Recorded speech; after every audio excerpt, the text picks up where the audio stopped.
Setelah mendengar tawaran mereka untuk mengambil alih desa, Hani dengan acuh tak acuh bertanya, "Jadi, Anda ingin merebut kekuasaan?" Pria tua berwajah merah itu berbicara dengan emosi aneh yang berkedip-kedip di matanya. Itu benar, bagaimana para kultivator seperti kita bisa melayani manusia dan menuruti perintah dari mereka yang disebut tetua. Kita harus menjadi tetua desa, bukan manusia fana itu.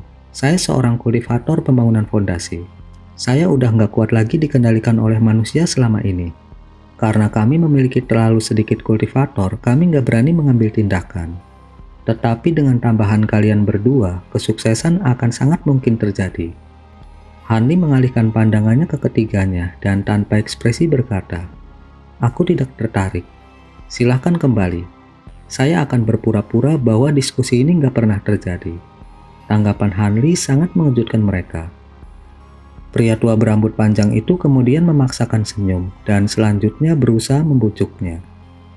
Apakah rekan Taois benar-benar ingin menjadi penduduk desa ini? Selama kita merebut posisi tetua di desa, kekuatan akan dibagi antara kita sedikit.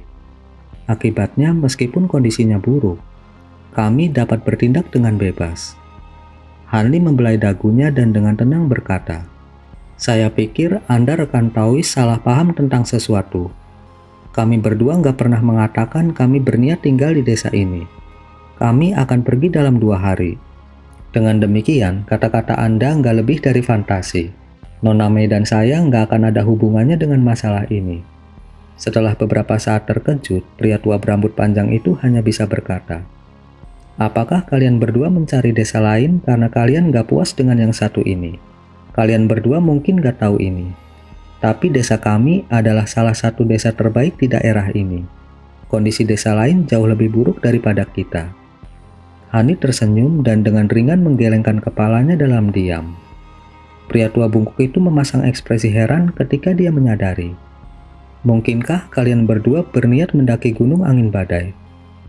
Hani tersenyum dan berkata, "Kenapa?" "Karena kita nggak mau tinggal di sini. Apakah ada yang aneh dengan keinginan untuk pergi?"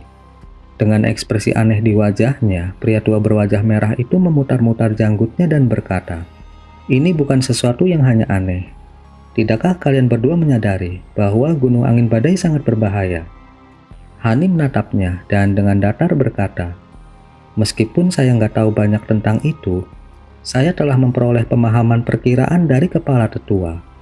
Wajah lelaki tua bungkuk itu berkerut beberapa kali sebelum dia tanpa rasa takut berkata, Apa yang dia ketahui tentang kengerian gunung angin badai? Dia mungkin hanya tahu dari desas-desus. Tetapi rekan Taois Yun dan saya secara pribadi telah mengalami teror sebenarnya dari gunung angin badai. Itu bukan sesuatu yang bisa dihadapi oleh para kultivator tanpa kekuatan sihir. Binatang umbra yang sangat kuat yang mengelilingi gunung adalah hukuman mati instan jika Anda membuat mereka terganggu. Bahkan jika Anda berhasil lolos dengan beruntung, angin sangat ganas dan kabut ilusi juga sangat mematikan. Nggak akan ada sedikit pun kesempatan untuk mendaki ke puncak gunung. Lebih jauh lagi, bisa meninggalkan alam umbra selama kemunculan celah di luar angkasa hanyalah rumor, karena nggak ada yang benar-benar mengujinya. Mungkin bahkan nggak mungkin untuk memulai. Ekspresi Hani bergerak, dan dia bertanya dengan penuh minat. "Kalian berdua rekan Taois telah mendaki gunung angin badai. Bisakah Anda memberitahu kami tentang itu?" Kultivator berwajah merah mengungkapkan keraguan saat dia pelan berkata, "Tentu saja rekan Taois Han. Kami juga ingin membicarakannya dengan harapan rekan Taois akan meninggalkan harapannya untuk berhasil secara kebetulan. Awalnya, rekan Taois Jin dan saya nggak mau menghabiskan sisa hidup kami di sini ketika kami baru saja tiba di alam umbra. Setelah menghabiskan 1 tahun dalam persiapan, kami berangkat ke gunung angin badai bersama dengan 3 rekan Taois lainnya. Bahkan sebelum kami tiba di puncak, salah satu anggota kami ditemukan oleh binatang umbra dan dimakan. Kami semua dengan susah payah melanjutkan perjalanan. Tetapi 2 barisan kami membeku oleh angin yin seperempat jalan ke atas gunung. Karena rekan Taois Jin dan saya membawa beberapa batu bara di tubuh kami dapat bertahan. Tetapi saat kami mendaki lebih tinggi, angin yin menjadi semakin kuat dan kami nggak mampu mempertahankan pijakan yang stabil. Pada akhirnya, kami hanya berhasil mendaki setengah gunung sebelum terhempas dari tebing oleh angin kencang. Kami bahkan belum mencapai kabut ilusi. Bertahan dengan keberuntungan belaka, kami kehilangan semua keinginan untuk terus maju dan hanya bisa kembali tanpa daya. Dan setelah kami berhasil kembali ke desa, kami terbaring di tempat tidur selama beberapa bulan karena angin menembus jauh ke dalam tulang kami. Setelah kami akhirnya pulih, kami benar-benar meninggalkan pikiran untuk mendaki gunung angin badai. Hani menggosok dagunya dan bergumam termenung. Itu cukup menakutkan. Orang tua itu berbicara dengan nada yang tulus. Itu jauh lebih menakutkan daripada yang bisa digambarkan. Tolong hilangkan pikiran itu dan tinggalkan keinginan kalian untuk mendaki gunung angin badai. Meskipun mungkin tampak mungkin, gunung akan merenggut nyawa Anda. Selain itu, Anda masih muda. Begitu kita mencapai tujuan kita, semua otoritas di desa akan jatuh ke tanganmu. Rekan Tawis, tolong jangan mencoba mengubah pikiran saya. Saya hanya akan meninggalkan harapan saya setelah saya pribadi gagal dalam upaya itu. Secara alami, jika saya benar-benar nggak mampu mencapai puncak gunung angin badai, maka saya akan memberikan pertimbangan mendalam terhadap proposal Anda. Ketiganya agak tidak senang dengan tanggapan Hanli dan selanjutnya berusaha membujuknya. Namun Hanli tetap pada keputusannya. Tak berdaya, ketiganya mengalihkan pandangan mereka ke Meining, tetapi dia hanya berkata, "Saya akan mengikuti keputusan saudara Han." Tatapan mereka menjadi kosong pada tanggapannya. Untungnya Hanli nggak menolak mereka. Jika dia berhasil selamat dari usahanya untuk mendaki gunung, mereka akan memiliki kesempatan lain untuk merekrutnya. Karena mereka nggak dapat membujuk Hanli dan Meining, mereka hanya bisa memaksakan senyum sebelum pergi. Setelah mereka menjauh, lelaki tua bungkuk itu dengan sungguh-sungguh bertanya, "Apakah menurutmu mereka akan mengkhianati kita?" Pria tua berambut panjang itu menggelengkan kepalanya. "Mengkhianati kita? Apa yang mereka dapatkan dari mengkhianati kita?" Tentunya Anda melihat bahwa anak muda bermargahan adalah orang yang cerdas. Dia nggak akan melakukan sesuatu yang begitu bodoh. Dan wanita itu mengikuti jejaknya juga. Kita hanya bisa berharap bahwa keduanya akan menyadari kebenaran begitu mereka mendekati gunung angin badai dan akan kembali. Bagaimanapun, pemberontakan kita hanya memiliki peluang keberhasilan 50-50. Dengan mereka berdua, kekuatan kita akan sangat meningkat. Untungnya, anak mudahan tanpa disadari menghilangkan rintangan terbesar Feng Tianji. Seni bela dirinya akan menimbulkan masalah yang sulit. Pria tua berwajah merah itu menganggukkan kepalanya. Itu benar. Orang ini benar-benar berhati-hati dan gak akan melakukan sesuatu yang gak menguntungkan. Tapi untuk berjaga-jaga, kita harus mengirim orang untuk memantau mereka untuk menghindari potensi kecelakaan. Saudara Yin cukup teliti, silahkan lakukan. Namun kita harus berhati-hati dan menghindari dia menemukannya. Ekspresi ragu muncul di wajah pria tua berambut panjang itu dan dia bergumam. Mungkin aku salah, tapi aku merasa bahwa anak mudahan tampak sangat yakin bahwa dia bisa pergi dari alam umbra. Dia benar-benar gak terpengaruh ketika kita menyebutkan bahaya gunung angin badai. Mungkinkah dia benar-benar memiliki cara untuk mendaki ke puncak gunung angin badai? Pria tua bungkuk itu menggelengkan kepalanya dan dengan ragu berkata, "Bagaimana mungkin? Angin ini gak dapat diatasi.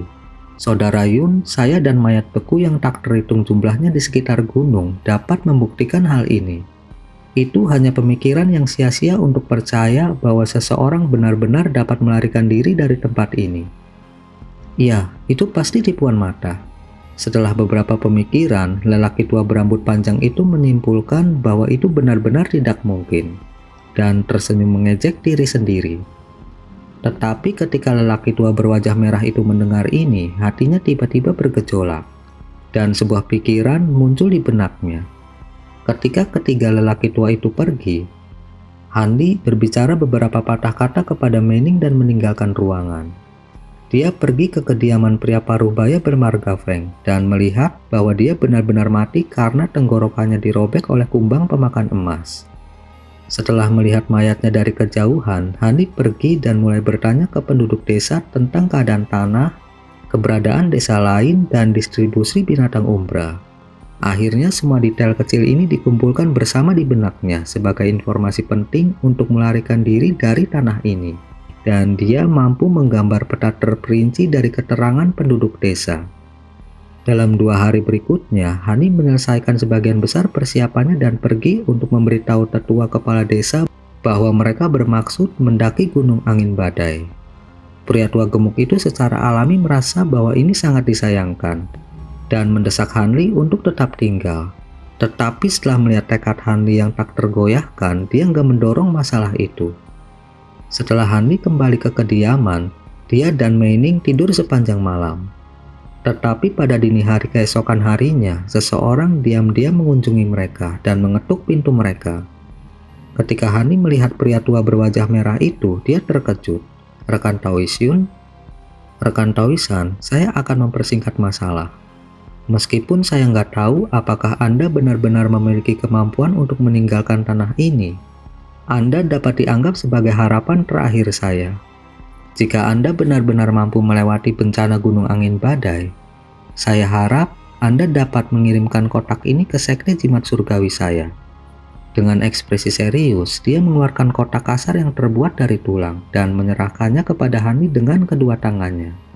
Hani menerimanya. Dengan ekspresi acuh tak acuh, dia bertanya, "Apa maksudmu?" Dia nggak akan mengambil masalah ini sebelum menyadari apa itu. Pria tua berwajah merah itu menghela nafas panjang dan berkata, "Rekan Taois nggak perlu terlalu memikirkannya. Kotak ini berisi metode penyempurnaan untuk salah satu jimat pelindung sekte kami, jimat penaklukan roh. Awalnya hanya ketua sekte yang bisa mempelajarinya. Saya hanya punya satu niat. Saya berharap rekan Taoisan memberikan metode penyempurnaan jimat atas nama saya.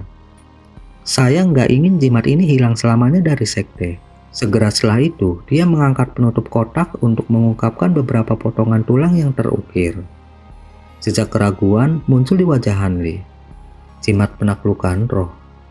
Karena hanya ketua sekte yang bisa belajar, maka dirimu yang terhormat pastilah ketua sekte jimat surgawi."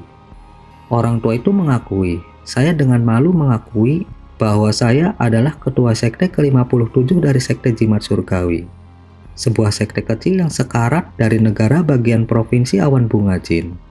Sangat menggelikan bahwa seorang kultivator pembangunan fondasi seperti saya bertindak dalam posisi ketua sekte. Ekspresi aneh sesaat muncul di wajah Hanli, tapi dia segera mengerutkan kening. Setelah beberapa saat, dia melirik lelaki tua itu dan pelan berkata, "Jimat penaklukan roh pasti unik, mengingat hanya ketua sekte yang bisa mempelajarinya. Apakah rekan Taoisun nggak takut saya akan mengetahui isinya?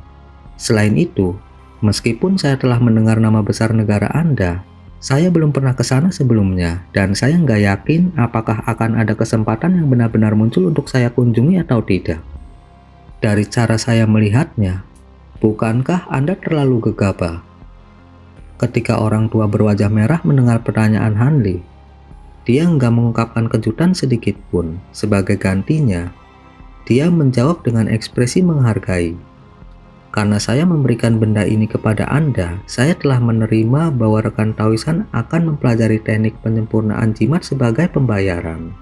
Sejujurnya, saya nggak yakin apakah Anda akan tertarik untuk mempelajarinya setelah melihatnya. Meskipun metode penyempurnaan jimat penaklukan roh telah diturunkan dari generasi ke generasi, itu hanya disempurnakan beberapa kali oleh para pendiri. Itu hanya terus diturunkan meskipun nggak disempurnakan oleh ketua sekte selanjutnya.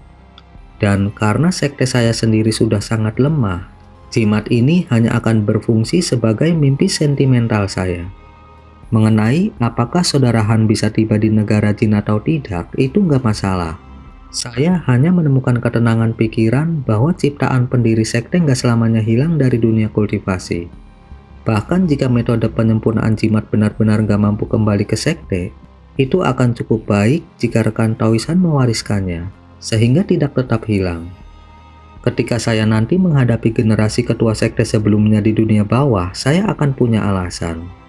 Pria tua berwajah merah itu berbicara dengan senyum pahit. Ketika Hani mendengar itu, dia agak tercengang. Ketua sekte jimat surgawi hanya mencari ketenangan pikiran. Tampaknya pertukaran itu sangat berpihak pada Hanli. dan dia nggak akan menderita kerugian apapun. Jika dia benar-benar nggak mampu pergi ke negara besar jin, maka dia nggak memiliki kewajiban untuk mengembalikan kotak tulang itu. Tetapi jika dia bisa mengunjungi negara terkenal itu, maka pengiriman barang itu hanya akan membutuhkan sedikit usaha. Lebih jauh lagi, tampaknya jimat penaklukan roh adalah jimat yang agak ajaib, sehingga sulit untuk disempurnakan. Ini sangat menggelitik minat Hanli. Menurut pengalamannya yang luas, selain dari jimat yang umumnya disempurnakan dari 5 elemen, ada jimat dengan efek yang tak terduga dan luar biasa yang dikenal sebagai jimat rahasia.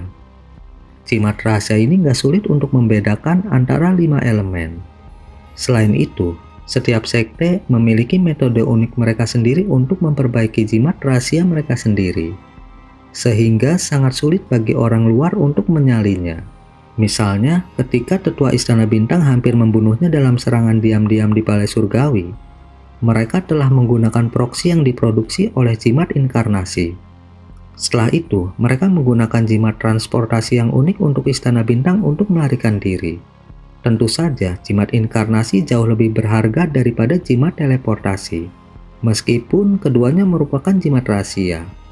Setelah beberapa pemikiran lebih jauh, Hani menerima kotak tulang tanpa ragu-ragu lagi, dan dengan sungguh-sungguh berjanji. Saya hanya bisa berjanji bahwa saya akan mencoba yang terbaik. Jadi sebaiknya rekan Taoisun gak berharap terlalu banyak. Hehe, tidak apa-apa. Saya sudah benar-benar berterima kasih atas kata-kata saudarahan. Pria tua berwajah merah itu mengucapkan terima kasih beberapa kali. Setelah itu dia mengobrol sebentar dengan Hanli sebelum dengan bijaksana pergi. Hanli berdiri di dekat pintu masuk gedung saat dia melihat lelaki tua itu pergi sebelum menimbang kotak tulang di tangannya. Itu ringan, tampaknya nggak ada sesuatu yang mendalam tentang kotak tulang itu. Manning yang diam-diam berdiri di belakangnya mau tidak mau bertanya. Ini pertama kalinya aku mendengar tentang jimat penaklukan roh. Mungkinkah itu benar-benar kuat? Hanli tersenyum pada Manning dan berkata, aku tidak tahu. Tapi menurutku itu pasti tidak biasa. Segera setelah itu, dia duduk di samping meja di ruangan itu dan mulai memeriksa setiap tulang. Setelah melihat sekilas, Hanli berteriak kaget. Kenapa? Apakah ada masalah dengan metode penyempurnaan jimat? Manning duduk di seberang Hanli dan meliriknya dengan rasa ingin tahu yang cerah. Sejak ciuman mereka menjadi agak lebih akrab satu sama lain dan kecanggungan asli mereka telah menghilang. Tidak apa, hanya saja bahan yang dibutuhkan untuk menyempurnakan jimat penaklukan roh sungguh luar biasa. Gak heran kalau sekte jimat surgawi gak berani memperbaiki jimat ini. Setelah melihat-lihat semua tulang, Hani dengan santai menutup kotak tulang itu. Manning dengan rasa ingin tahu bertanya, materi apa yang menurut saudarahan begitu luar biasa? Hani meraih pecahan tulang dan tersenyum berkata, bahan utamanya nggak bisa dianggap banyak. Tapi ada satu bahan luar biasa yang nggak bisa dibeli dengan batu roh, jiwa binatang iblis tahap metamorfosis. Bukankah Anda akan mengatakan itu luar biasa? Jiwa binatang iblis tahap metamorfosis? Manning tersentak kaget. Namun, ekspresi misterius Hani saat dia menggenggam pecahan tulang itu benar-benar luput dari perhatiannya. Setelah beristirahat malam itu, Hanli dan Manning meninggalkan desa tanpa memberitahu siapapun, yang membuat para penjaga desa merasa heran. Hanli mendapati dirinya berdiri di atas tumpukan batu lagi, saat dia menatap gurun kuning di depannya. Setelah mendapatkan posisi mereka, Hanli dan Manning menuju desa terdekat. Rencana Hanli cukup sederhana, yaitu untuk menemukan kakak laki-laki Manning. Jika dia masih hidup, dia pasti akan ditemukan di desa lain. Dan ketika dia ditemukan, Hanli akan membawanya dan Manning ke Gunung Angin Badai. Manning merasa bahwa rencana ini masuk akal dan mengikuti jejaknya tanpa mengeluh. Kemudian dalam sekejap mata, keduanya menghilang ke pasir yang tak berujung. Di hamparan tanah merah darah, ada selusin pria dan wanita muda berjubah abu-abu dengan tombak tulang diam-diam memanjat gundukan tinggi dan perlahan-lahan mengelilinginya. Di puncak gundukan, ada banyak binatang hijau dengan leher pendek dan tebal, yang saat ini meringkuk dalam tidur mereka. Itu adalah binatang umbra dengan nama kodok Gyokin. Tubuh mereka kecil dan tertutup gumpalan. Sementara mereka muncul seolah-olah mereka hanya kodok yang diperbesar dari dunia fana. Mereka tidak memiliki 1 ons racun pun di tubuh mereka, dan merupakan salah satu dari sedikit binatang umbra yang dapat dimakan manusia. Orang-orang itu secara alami datang untuk berburu kodok Gyeongkin untuk meringankan krisis kekurangan pangan di desa mereka. Tindakan kelompok itu gesit dan diam. Pada saat mereka benar-benar mengelilingi kodok Gyeongkin, kodok tiba-tiba membuka mata merahnya dan melihat bahwa ada manusia sekitar 100 meter jauhnya. "Serang!" Segera setelah itu diteriakan, binatang itu mulai serak untuk memperingatkan. Tetapi dalam sekejap mata, lebih dari selusin tombak tulang putih berkilau ditembakkan ke arah binatang itu. Akibatnya, sebagian besar kodok Gyeongkin telah melompat menjauh, dan hanya 2 yang bertemu dengan rentetan tombak. Namun, keduanya adalah kodok yang paling kuat, dan mereka berhasil menghindar, berakhir dengan hanya goresan dari tombak. Kodok Gyeongkin termasuk di antara binatang umbra yang paling lemah. Selain mampu menyemburkan beberapa suap yin qi, mereka memiliki beberapa serangan kuat lainnya. Namun, mereka sangat mahir menggunakan lompatan kuat mereka untuk melarikan diri dengan keefektifan yang menakjubkan. 2 kodok Gyeongkin yang tersisa menarik napas panjang dan menyemburkan awan besar yin qi hitam. Setelah itu, mereka melompat 25 meter ke udara dan memecahkan pengepungan. Meskipun kelompok itu terus menggunakan tombak mereka tanpa berhenti, mereka jelas terlalu lambat dan gak mampu mengejar 2 kodok Gyeongkin. Setelah 2 kodok Gyeongkin melompat ke arah hamparan batu yang aneh di kejauhan, kilatan cahaya biru menyala, mengakibatkan kedua kodok itu jatuh ke tanah dengan tenggorokan dicungkil. Darah hijau mewarnai tanah merah. Adegan ini menyebabkan para pemuda yang cemas melihat dengan takjub. Dengan hembusan angin, 2 garis biru terbang keluar dari mayat binatang umbra, menuju yang lebih berani di dekatnya. Setelah itu, seorang pria dan seorang wanita berpakaian kulit binatang biru muncul di atas batu dengan kabur. Penampilan pria itu biasa saja, kontras dengan kecantikan wanita yang memukau. Tetapi kecerdasan luar biasa terpancar di matanya. Kedua orang ini adalah Hanli dan Meining. Hanli memegang belati sepanjang 2 inci di masing-masing tangannya. Ada tali semi-transparan yang melilit kedua gagangnya, yang tampaknya terbuat dari tendon binatang yang ramping. Hanli berjalan mendekat dan melirik bangkai binatang umbra sebelum mengalihkan pandangannya ke kerumunan yang waspada. Dia tersenyum dan dengan ramah berkata, "Saya harap Anda nggak tersinggung. Saya melihat 2 kodok Gyeongkin akan melarikan diri, dan saya nggak bisa tidak mengambil tindakan. Tapi terlepas dari itu, saya nggak memiliki keinginan terhadap kodok Gyeongkin ini. Saya hanya ingin menanyakan beberapa pertanyaan kepada Anda." Salah satu anggota kelompok yang lebih tua dengan ragu bertanya, "Kamu benar-benar nggak menginginkan bangkai binatang itu?" Sepertinya dia adalah pemimpin kelompok pemuda itu. Hanli menyenggol bangkai binatang dengan kakinya dan dengan tegas menjawab, "Tentu saja tidak. Aku sudah punya banyak makanan." Meskipun pria itu merasa ini agak aneh, dia merasa nggak ada ruginya. Dan dia akhirnya menganggukkan kepalanya. "Baiklah, silahkan dan tanyakan." Hanli mengangguk, puas melihat tanggapan yang bijaksana dan dengan tenang bertanya, "Apakah Anda penduduk asli negeri ini?" Pria itu mengerutkan kening dan menjawab, "Itu benar. Kami adalah penduduk desa Tanah Merah." "Bagus, kami tiba di sini untuk mengajukan beberapa pertanyaan. Apakah ada pendatang baru yang bergabung dengan desa Anda? Kami sedang mencari seseorang." Setelah berpikir sejenak, dia dengan ragu berkata, "Pendatang baru? Tidak ada." Namun setelah munculnya robekan spasial terakhir, kami melihat beberapa sisa pria dan wanita di sarang binatang umbra. Pada saat kami melihat mereka, binatang umbra sudah dengan bersih melahap mereka sampai nggak ada yang tersisa kecuali tulang. Berdiri di belakang Hanli, Meining meringis dan berkata, "Pulang." Dalam sebulan terakhir, Hanli dan Meining sudah mengunjungi 3 desa. Meskipun ada beberapa kultivator yang nyaris selamat dari robekan spasial, nggak ada tanda-tanda saudara laki-laki Meining. Melihat Hanli hanya ingin menemukan seseorang, Pria itu dengan santai dan terbuka berkata, "Itu benar, kami sudah mengubur jenazah mereka. Tapi kami memiliki harta benda mereka. Mereka ditempatkan di gudang desa. Apakah Anda ingin melihat-lihat?"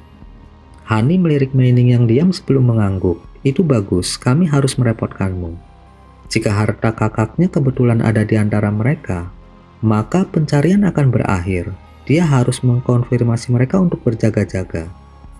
Setelah memanggil orang-orang di belakangnya untuk menangani bangkai kodok, pria itu dengan ramah mengobrol dengan Hanli. "Hehe, dari nada bicaramu, sepertinya kamu cukup berbudaya. Saya dapat mengatakan bahwa Anda adalah orang luar. Apakah Anda baru saja tiba di tanah ini?" Hani berseri-seri tersenyum sebagai tanggapan. Hani dan Manning kemudian mengikuti kelompok itu selama beberapa kilometer sebelum tiba di desa yang gak dikenal. Desa itu jauh lebih kecil dari yang lain. Meskipun desa itu juga memiliki dinding batu yang mengelilingi seluruh desa, tingginya hanya sekitar 20 meter dan tampak usang, seolah-olah karena lama diabaikan. Dari ukuran desa, tampaknya hanya ada sekitar 100 penduduk paling banyak. Setelah memasuki desa, pemimpin mereka menunjuk ke sebuah ruangan batu yang relatif besar dan meminta maaf kepada Hani dan Manning untuk menuju ke gedung itu sendiri. Karena bangkai kodok sangat penting, penduduk desa harus menanganinya terlebih dahulu. Hani nggak keberatan dengan ini dan mengucapkan beberapa patah kata terima kasih sebelum menuju ke sana bersama Manning. Hani melirik jubah yang robek dan berdarah dan bertanya dengan sedikit terkejut, "Ini benar-benar milik saudaramu?" Hani benar-benar gak menyangka bahwa begitu mereka masuk, Manning akan segera melihat sisa-sisa kakaknya. Wajahnya langsung menjadi pucat saat melihatnya dan matanya menjadi benar-benar putus asa. Manning menatap sisa-sisa dengan mata merah dan bergumam, "Bagaimana mungkin aku bisa salah mengira pakaian ini? Saya sendiri yang membuatnya untuk kakak saya. Kantong penyimpanannya juga memiliki lencana sekte kami." Nggak tahu harus berkata apa untuk menghiburnya, Hani hanya bisa ragu sejenak sebelum menepuk bahu wanita itu dan diam-diam menyelinap pergi dari kamar batu. Dia tahu bahwa akan lebih baik bagi Manning untuk menyendiri saat ini. Tepat setelah dia pergi, dia mulai mendengar isak tangis dari kamar. Hani menghela nafas dan kemudian melihat ke langit dalam diam. Beberapa saat kemudian, Manning meninggalkan ruangan dengan mata bengkak. Dia dengan tenang berkata, "Ayo pergi. Sejak kakakku meninggal, nggak perlu lagi mengunjungi desa-desa lain. Ayo langsung menuju Gunung Angin Badai." Sepertinya dia telah menahan rasa sakit karena kehilangan kakaknya. Hani dengan tenang menjawab, "Sebelum kita pergi ke Gunung Angin Badai, masih ada sesuatu yang harus saya lakukan. Saya perlu mendapatkan beberapa permata binatang umbra." Manning tertegun sejenak sebelum bertanya dengan heran, "Permata binatang, apa gunanya mengumpulkannya? Mereka cukup sulit didapat." "Saya punya alasan sendiri untuk mengoleksinya. Saya rasa di seluruh dunia, alam umbra adalah satu-satunya tempat di mana seseorang dapat menemukan permata binatang umbra. Bahkan jika seseorang dapat menemukannya di tempat lain, mereka kemungkinan akan sangat langka.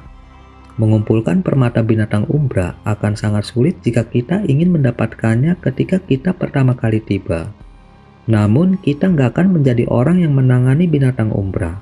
Ini akan mengurusnya." Hanli tiba-tiba menggoyangkan lengan bajunya dan kilatan cahaya hijau muncul di hadapannya. Manning melirik monyet kecil yang tiba-tiba muncul dengan curiga. "Ini." Dengan ekspresi tertentu, Hani berkata, "Tentu saja." Karena Hani menggunakan rute yang lebih aman dalam perjalanannya untuk menemukan desa lain, dia mampu menangani binatang kelas rendah hanya dengan menggunakan pedang terbangnya. Namun itu nggak membuatnya mendapatkan permata binatang umbra. Mengetahui bahwa mereka memiliki beberapa hubungan dengan boneka di balai surgawi, Hani secara alami ingin mengumpulkan beberapa. Pada saat itu, dia memanggil Manning dan meminta binatang jiwa menangis kembali ke lengan bajunya. Dia akan menghabiskan malam di desa Tanah Merah sebelum berangkat dan menguji keampuhan binatang jiwa menangis pada binatang umbra. Seekor binatang cakar setinggi 20 meter dengan santai berjalan keluar dari lembah. Cakarnya yang besar sangat kuat dan mulutnya dipenuhi dengan taring yang ganas. Sebagai penguasa daerah, dia nggak takut binatang umbra kelas tinggi tiba-tiba menyerangnya. Tetapi pada saat itu, telinganya yang tumpul tiba-tiba mendengar sesuatu bergerak, dan dia menoleh dengan cahaya jahat yang berkilauan di matanya. Sekitar 100 meter jauhnya, monyet setinggi kaki tanpa dia sadari muncul. Monyet kecil saat ini sedang menatap binatang raksasa dengan kegembiraan yang luar biasa. Ketika binatang besar itu melihat monyet kecil itu, dia hanya mendengus beberapa kali, ingin menakut-nakutinya. Namun, monyet itu benar-benar menyerang, menembakkan kabut kuning yang menyelimutinya dengan kecepatan yang luar biasa. Setelah kabut cahaya kuning menyelimutinya, binatang raksasa itu mengeluarkan raungan yang mengguncang dunia. Tetapi kabut kuning dengan cepat meredup dan menembak kembali ke hidung besar monyet kecil itu, membawa garis-garis ki hitam. Monyet kecil itu mengunyah dengan sangat nikmat sebelum menepuk perutnya yang membuncit. Wajahnya tampak sangat puas seolah-olah baru saja makan enak. Pada saat itu, Hani dengan santai berjalan keluar dengan ekspresi santai. Mening yang terperangah mengikutinya. Wanita itu menganggap seluruh adegan ini gak masuk akal. Dia telah menyaksikan binatang besar berubah menjadi mayat layu dalam sekejap mata. Gelombang ketidakpercayaan lain tiba-tiba terlintas di benaknya ketika dia samar-samar mengingat legenda binatang roh yang menakutkan. Saat Mening pulih dari keterkejutannya, Hani sudah tiba di depan kepala binatang itu. Dengan lambaian lengan bajunya, belati perak berkilauan muncul di tangannya. Dia tanpa ekspresi menebang, membelah tengkorak binatang itu seperti semangka. Segera setelah itu, permata hijau seukuran ibu jari jatuh dari sisa-sisanya. Hani tersenyum melihatnya dan membungkuk untuk mengambilnya. Hani kemudian menoleh ke barat dan dengan yakin berkata, "Seharusnya ada banyak binatang umbra yang lebih kuat sekitar 3 km ke arah barat. Mari kita bunuh mereka di sepanjang jalan."